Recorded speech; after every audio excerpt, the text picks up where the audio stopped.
로이드 존스 오늘 좀 얘기하려고 하는 분은 1899년에 태어나서 1981년에 돌아가셨으니까 저희들하고 거의 좀 앞서서 샀지만 비슷한 시대를 사신 분이에요. 영국의 그 휘필드 목사님 이전에 계셨지만 그분의 영향을 받았고요. 런던 또 영국에서 가장 많이 모이는 그런 교회, 회중교회인데 웨스트민스터 채플의 담임 목사님이었죠. 이 웨스트민스터 그러면 웨스트민스터는 지역이 있기 때문에 거기에 웨스트민스터 사원이 있죠. 그건 성공회에 속한 이를테면 영국의 위대한 분들의 그 무덤이 있는 것은 웨스트민스터 사원이고 이건 웨스트민스터 채플 개신교 예배당인데 이곳에서 25년 동안 사역을 하신 분이 마틴 로이드 존스 목사님입니다. 이분은 강해 설교로 아주 세계적으로 유명한 분이죠. 그래서 한때 저도 강해 설교를 하면서 그분이 써놓은 책을 많이 봤습니다. 이분의 책을 읽기는 읽는데 참 지루해요. 아마 그 책을 읽기 보통 사람들은 견뎌낼 수가 없을 겁니다. 저도 견디기가 힘드니까. 이분은 성경 구절 한 구절 가지고 책 한 권을 쓰는 분이니까 생각을 해보세요. 설교를 얼마나 길게 하겠어요.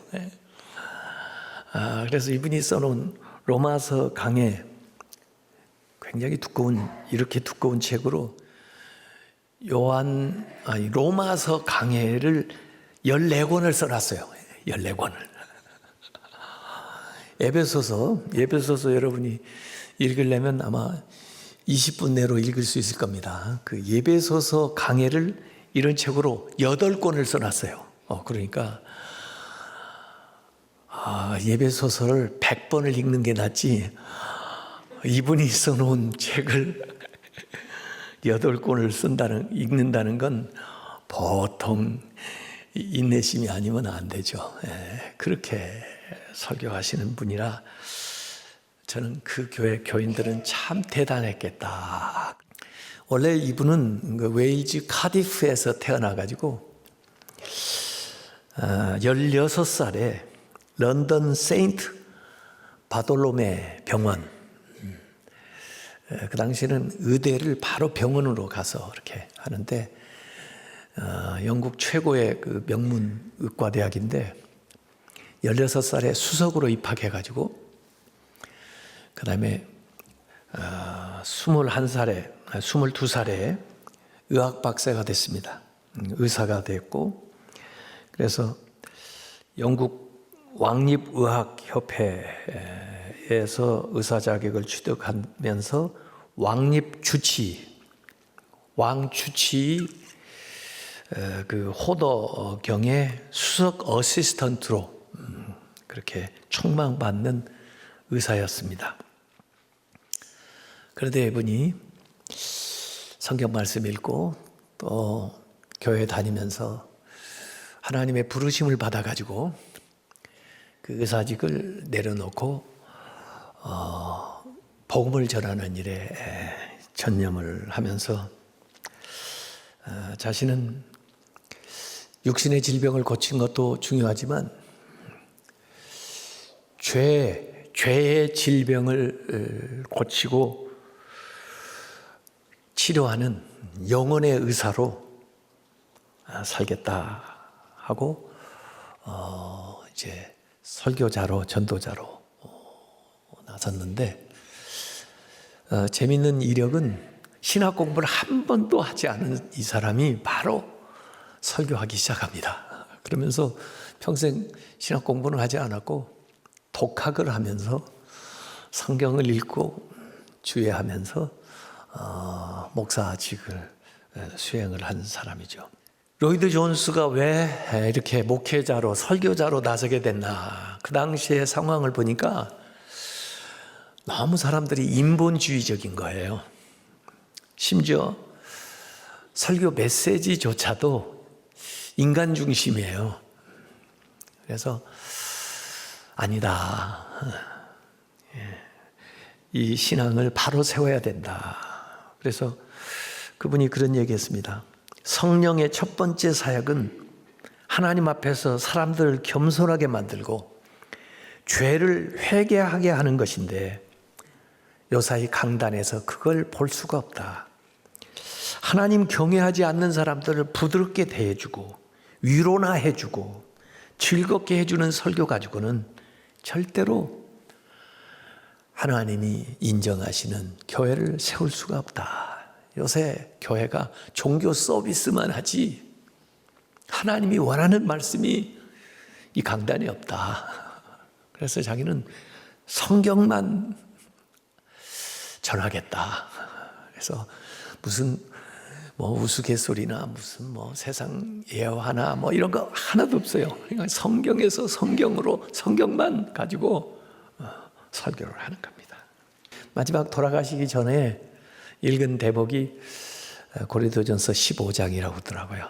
부활장을 읽고 이분의 묘비에는 성경 구절 고린도전서 2장 2절 내가 너희 중에서 예수 그리스도와 그가 십자가에 못 박히신 것 외에는 아무것도 알지 아니하기로 작정하였습니다. 이 말씀만 딱 써 있습니다. 이분의 사역이에요. 예수 그리스도 그리고 십자가 난 그것만 전하겠다. 그런 얘기입니다. 이분이 많은 책을 썼는데 주로 이 강해서를 쭉 순서대로 썼기 때문에 어떤 설교를 대표적인 설교로 볼 수 있나 사람들이 좀 다 읽을 수도 없고 그러겠죠. 그래서 이 로이드 존스 목사님의 따님 엘자베스하고 로이드 존스 목사님의 외손자 크리스토퍼, 이 크리스토퍼는 옥스퍼드 대학하고 캠브리지 대학을 같이 나오면서 아주 유명한 역사학자인데 자기 외할아버지 그 작품 중에서 꼭 읽어야 될 것들을 이렇게 편집해서 그리스도 중심의 설교 이 책을 냈습니다. 이 책 안에는 로이드 존스 53년 동안 설교한 것 중에서 17편만 딱 뽑아가지고 우리 할아버지 대표 설교입니다. 이렇게 내놓은 거예요. 그러니까 다른 거 다 못 읽어도 일단 이건 한번 읽어봐야 될 것 같죠. 이제 목회자로서 저는. 근데 그 중에 이제 오늘 종려주일이고 또 고난주간을 시작하니까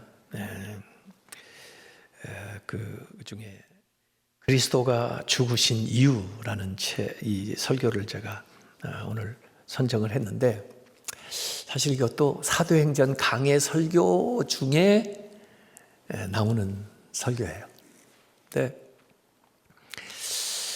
이 사도행전 강해를 쭉 하다가 은퇴하신 거예요.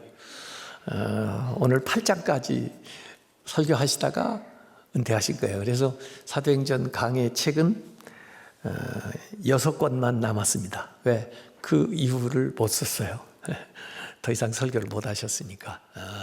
그래서 오늘 이 설교가 그분의 마지막 설교죠. 그리스도가 죽으신 이유. 그게 이제 설교 제목이에요. 저는 이 책을 편집한 그 손자 크리스토퍼가 앞에 서문 쭉 쓴 걸 보면 제일 눈에 탁 들어온 게 뭐냐면 우리 할아버지는 대단한 설교가기도 했지만 그분은 설교하신 대로 살았습니다. 야, 그 말이 너무 도전이 되는 거예요. 설교 잘할 수는 있죠. 누구나 노력하면. 그런데 설교대로 산다. 이건 완전히 다른 차원이에요. 그래서 참 위대하신 분이다. 이 설교는 사실은 사도행전 이제 8장 대목은 어떻습니까? 예루살렘에 핍박이 일어나가지고 사람들이 흩어져요. 그 핍박에 아주 마지막 보이는 게 뭐냐면 스테반 집사가 순교를 해요. 그래서 흩어져요. 흩어진 사람들이 그냥 흩어져서 숨는 게 아니고 흩어져 가는 곳마다 가서 전도를 해요. 그래서 우선 8장에 보면 사마리아에 가가지고 전도를 해요. 근데 두 집사 중에 스테반은 순교를 하셨지만은 빌립이라는 분이 가서 이렇게 전도를 하는데 사마리아 사람들이 막 믿고 기도할 때 성령이 임해요.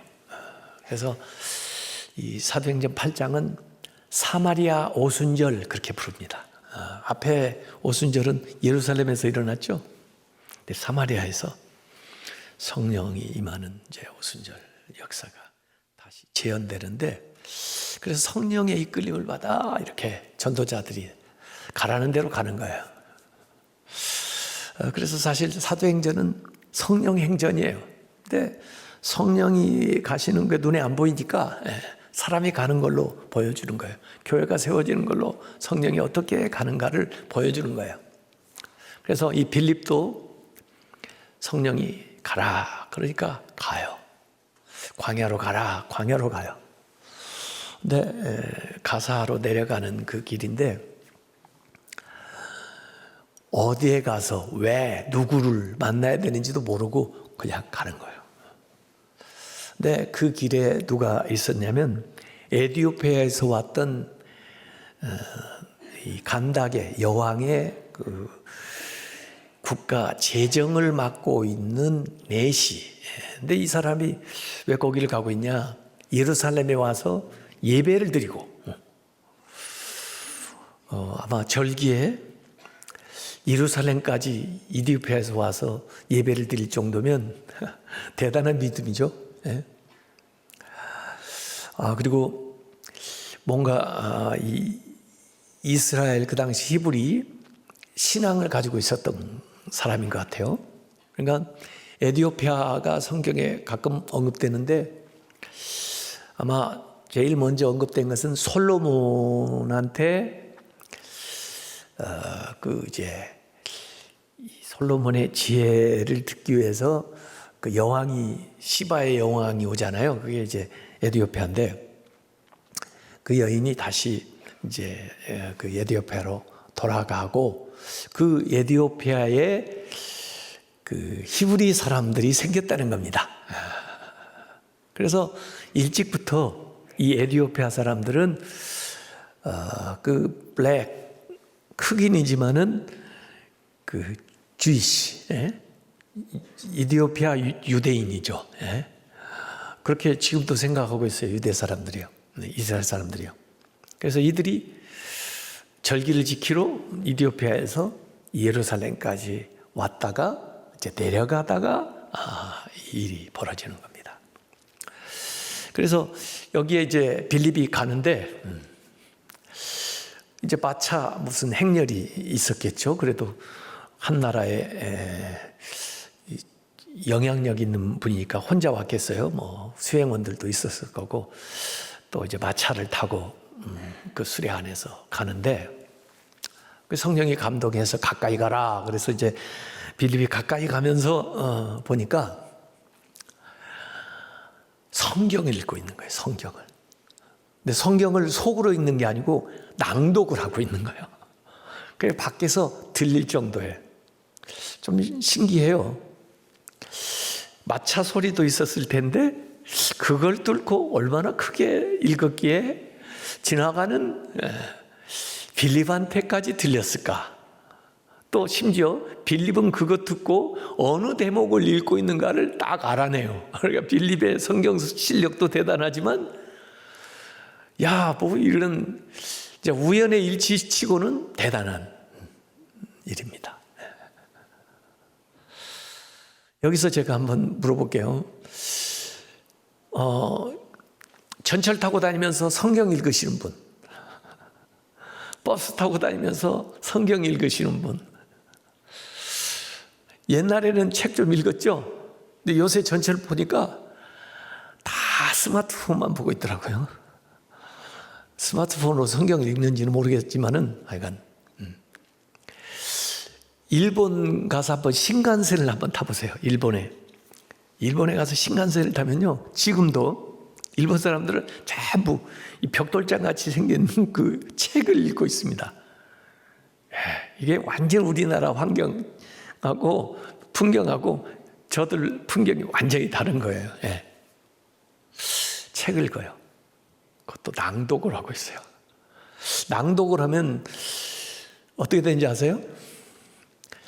눈으로 읽으면 자기만 유익해요. 근데 낭독을 하면요, 주변 사람들도 유익해요. 들으니까. 성경을 낭독을 하는 게 참 좋습니다. 하여간 성경을 들어야 믿음이 생기지, 읽지 않고 믿음이 생겨날 방법이 없어요. 그래서 이 사람이 읽는데 성경의 이 독서법에 대한 이야기가 좀 나옵니다. 예수님께서 율법교사가 와가지고 어떻게 해야 구원을 얻습니까? 어쩌고 했더니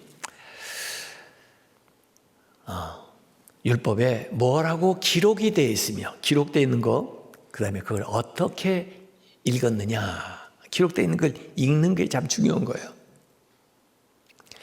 그런데 이 율법교사가 제대로 읽은 것 같지가 않아요. 그러니까 예수님이 추천한 방식이 그 착한 사마리아 사람처럼 몸으로 읽어야 된다, 이렇게 말씀했어요. 그래서 제가 요새 책을 내는 시리즈가 삶으로 읽다. 그래서 이번에 새로 나온 책이 야고보서 삶으로 읽다, 이런 시리즈를 제가 내는 거예요. 왜냐하면 머리로만 읽어서는 안 되거든요. 성경은 성경 말씀이 내 몸으로 나타나야 되고 실천적으로 읽어야 되니까. 근데 오늘 빌립은 가면서 이 네시한테 말을 건넵니다. 당신 지금 읽는 거 이해하십니까? 깨닫습니까? 그렇게 보네요. Do you understand what you are reading? 당신 지금 읽는 거 깨닫습니까? 읽는 것과 깨닫는 것. 여러분이 설교 말씀 듣는 것과 깨닫는 것, 이게 한 단계 더 나가는 거예요. 그러니까 이 네시가 그럽니다. 읽기는 읽는데 I don't understand. 이해가 안 돼요. 도와주는 사람이 없어가지고. 그래서 성경은요, 함께 읽어야 돼요. 이 구약의 말씀, 특별히 이사야 말씀을 읽었어요. 보니까 이사야의 말씀을 읽었는데 잘 이해가 안 되는 거예요. 왜 이해가 안 될까요? 구약만 읽으니까 이해가 안 되죠. 복음서가 있어야 구약의 예언의 말씀이 이해가 되는 거예요. 더구나 예수님 모르고는 구약을 어떻게 이해하겠어요? 성경의 중심이 예수님인데 예수님을 모르고 어떻게 성경을 알겠어요? 그래서 여기 그리스도 중심의 설교가 나오는 겁니다. 예수님이 들어가야 한다는 거예요. 왜 네시가 이디오피아에서 예루살렘까지도 오고 와서 예배도 드리고 또 가면서 성경도 읽는데 왜 이해가 안 되느냐? 예수님을 모르기 때문에. 왜 빌립이 거기에 가서 무슨 얘기를 해야 되냐? 예수님 얘기를 하는 거예요. 예수님 얘기를.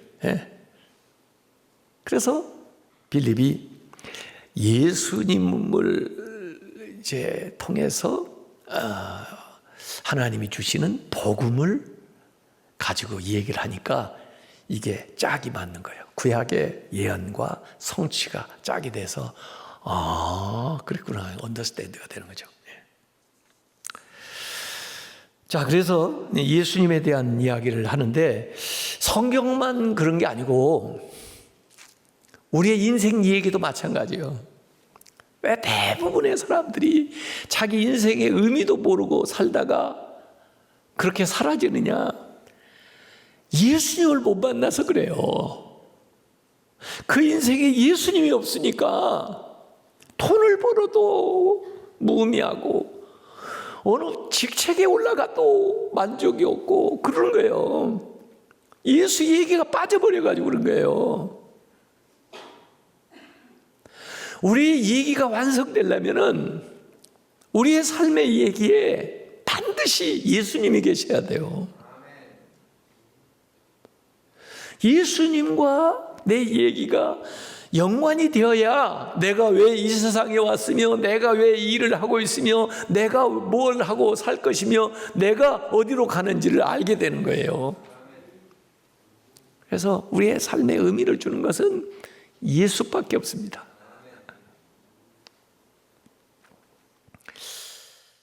로이드 존스 목사님 이 설교 한 편만 읽으려도요 1시간 걸리니까 엄청 성경에서 성경으로 성경 해설해서 성경 해설로 가니까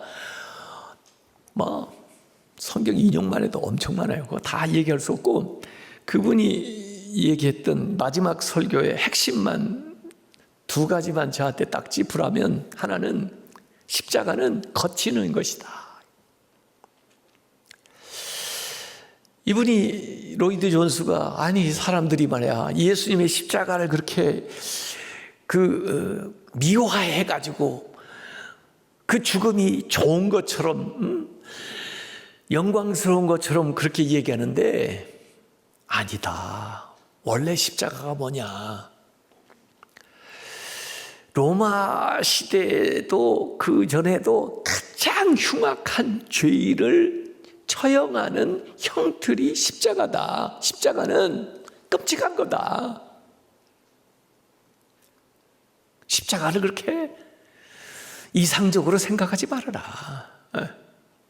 십자가에 죽는다는 게 그게 보통 일이냐? 그게 세상에 사람이 그렇게 죽을 수가 있느냐 말이야. 요 얘기를 하는 겁니다.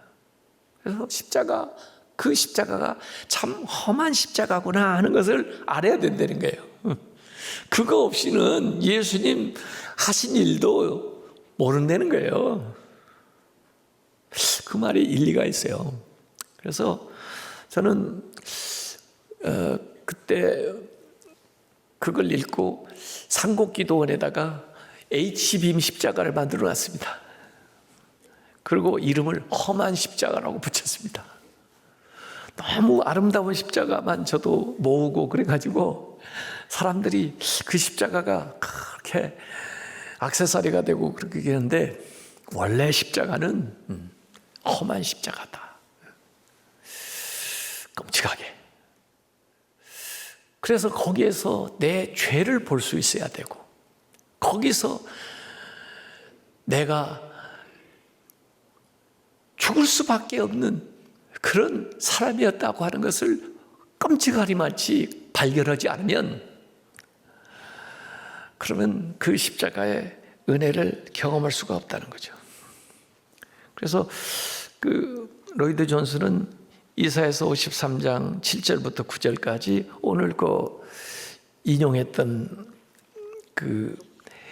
내시가 읽었던 말씀을 그렇게 풀어서 그가 곤욕을 당하여 괴로울 때에도 그의 입을 열지 아니하였으며 마치 도수장으로 끌려가는 어린 양과 털 깎는 자 앞에서 잠잠한 양같이 그의 입을 열지 아니하였도다.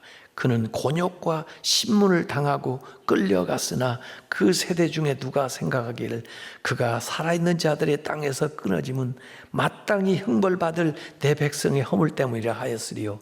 그는 강포를 행하지 아니하였고 그의 입에 거짓이 없었으나 그의 무덤이 악인들과 함께 있었으며 그가 죽은 후에 부자와 함께 있었도다. 여러분은 이해가 되지만 내시가 이 십자가의 사건을 모르고 이걸 읽었다 그러면은 이해가 됐겠어요? 유대인들은 메시아가 온다, 그리스도가 온다 그러면은 영광스러운 그리스도, 만왕의 왕으로 오는 그리스도를 생각을 했지 이렇게 곤욕과 신문을 당하고 죽임을 당하는. 그래서 이 내시가 빌립보께 질문하는 거예요. 이게 도대체 이사야 자신을 얘기하는 겁니까? 그러면 또 다른 누가 있다는 말입니까? 그래서 그 궁금증에서부터 공통적인 기반에서부터 이 빌립이 예수님의 얘기를 끌어내는 거죠. 로이드 존스가 십자가에 대해서 거치는 것이다. 그 다음에 두 번째 포인트가 뭐냐면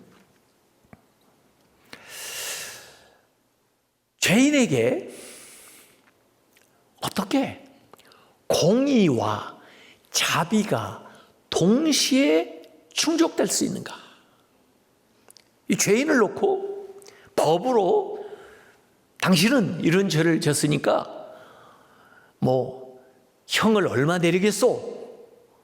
하는 그 정의하고 당신은 그냥 나하고 가까우니까 내가 당신을 사랑하니까 오늘부터 당신 그냥 자유요. 자비하고 이게 동시에 어떻게 충족될 수 있느냐는 거예요. 하나를 택하면 하나가 되지 않는 거예요. 두 가지를 동시에 만족시킬 수 있는 길은 없습니다.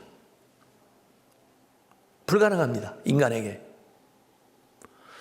그런데 하나님이 그걸 가능하게 만드신 것이 십자가라는 거예요.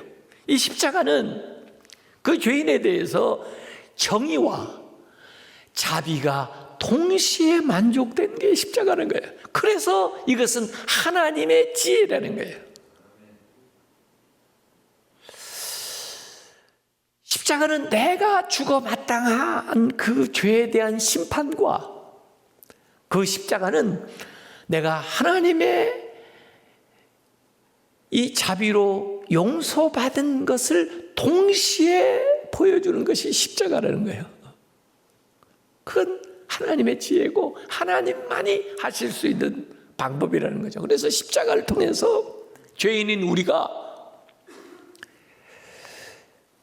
죄에 대하여는 죽고 의에 대해서 살게 되는 그 심판과 구원의 역사를 동시에 경험하게 된다는 거죠. 그래서 이사야서 53장 5절에 보면은 이렇게 나옵니다. 그가 찔림은, 그는 누구예요? 예수님이죠. 그의 찔림은 우리의 허물 때문이요. 우리는 누구예요? 나요. 그의 찔림은 나의 허물 때문이요. 예, 나한테 제 이름을 넣는다고 해보세요. 예수님이 찔림은 한기체의 허물 때문이요. 예수님이 상함은 한기체의 죄악 때문이라 예수님이 징계를 받음으로 한기체가 평화를 누리고 예수님이 채찍에 맞음으로 한기체가 나음을 받았도다. 네 세트가 나오는데 원래 우리의 허물과 죄악 그것 때문에 간고와 질고를 겪을 수밖에 없는데 이 십자가로 예수 그리스도를 통해서 우리가 나음을 받고 평화를 얻고 이렇게 주님 앞에 하나님의 자녀로 나아가게 되는 거죠.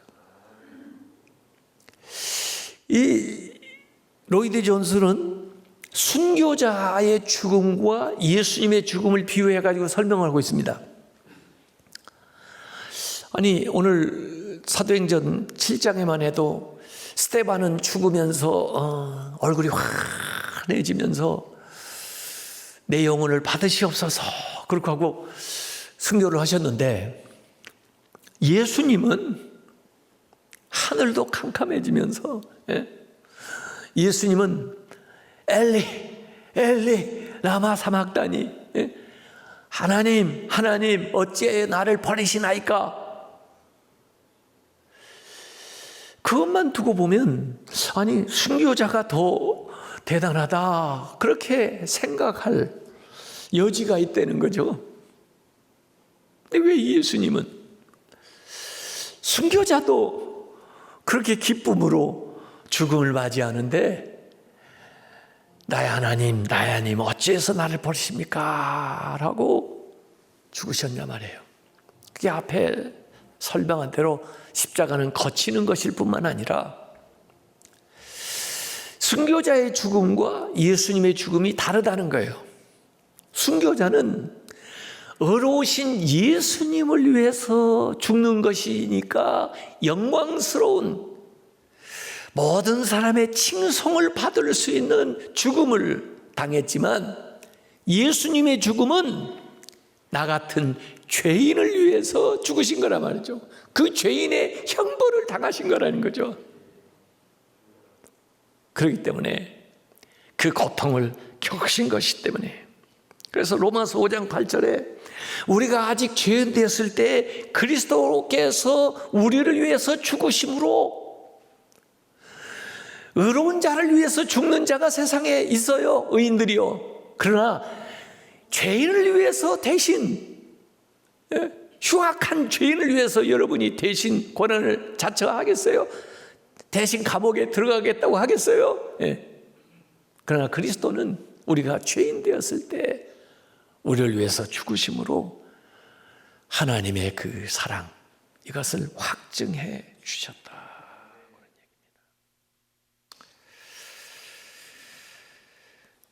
제가요, 참 할 얘기가 많았었는데 시간이 없으니까 다 생략하는데, 이번 주간에 그 아이작 뉴턴 이야기를 쭉 읽어봤어요. 이 아이작 뉴턴을 우리는 위대한 그 물리학자, 과학자로 잘 알고 있지만은 사실 그 사람이 쓴 책은 물리학 연구 서적보다 신학 연구 서적이 더 많아요, 보니까.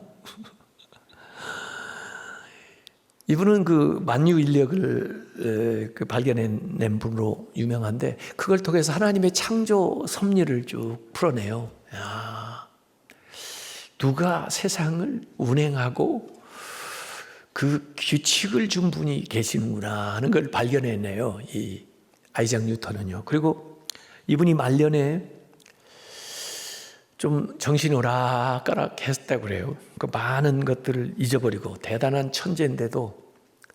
그래서 제자들이 와가지고 얼마나 불편해서요. 기억을 할 수 없는 게 많아가지고 그랬더니 그분이 얘기해, 야, 2가지만 기억하면 괜찮다. 내가 다 잊어버려도 하나는 내가 죄인이라는 거 난 잊지 않고 있다. 또 하나는 예수가 내 구주라는 거 나 그거 하나 잊지 않고, 그밖에 뭐 더 기억해야 되냐 내가. 이런 얘기했다고 그래요. 그래서 이야, 아이작 뉴턴이 그 영국 사람들이 대단하게 생각하잖아요. 웨스트민스터 에비에도 그 아이작 뉴턴의 그 자리가 있는데, 여기 내시가 성령의 감동을 따라서 이 말씀을 깨닫게 되니까 그가 주님을 믿고 세례를 받고 싶은 마음이 일어난 거예요. 그래서 빌립한테 나 좀 세례 좀 받게 해달라. 가지고 물 있는 웅덩이에서 내려가지고 세례를 베푸는데, 거기 37절하고는 괄호 없음이에요. 더 궁금하잖아요. 우리는 없는 거에 더 찾는데, 아래 보면 그 후기에 기록되어 있는 기사가 거기에 나와 있습니다. 이게 세례문답이에요. 보면 거기에 대한 빌립의 이제 질문에 내시가 신앙 고백을 하는 내용이 그 37절에 나와 있죠. 빌립이 이르되 네가 마음을 온전하게 하여서 믿으면 가하니라. 마음을 다해서 믿으면 뭐이 가하다는 거예요? 세례 받기에 합당하다, 뭐 그런 얘기죠. 그랬더니 그가 대답하여 이르되 내가 예수 그리스도께서 하나님의 아들이신 줄 믿습니다. 성령이 이끄시는 대로 빌립은 떠나고 이 내시가 돌아가는데요, 39절에 보니까 내시는 기쁘게 길을 가므로 그를 다시 보지 못하니라. 이 기쁘게, surprised by joy. C.S. 루이스에서 보았죠? 이 기쁨이에요. 이 기쁨. 가서 예루살렘에서 예배 드렸을 때도 이 기쁨이 없었는데 말이에요. 예기치 못했던 기쁨이 마음속에 들어오면서 아마 그때부터는 고향으로 가는 발걸음이 굉장히 가벼웠겠죠. 그때 말씀 나누고 그러면서 하나님께서 주시는 참된 기쁨이 우리 안에서 솟아나오고 또 우리의 인생이 정말 그리스도를 중심으로 해서 살아가는 그런 복된 삶이 되시기를 주님의 이름으로 축원합니다.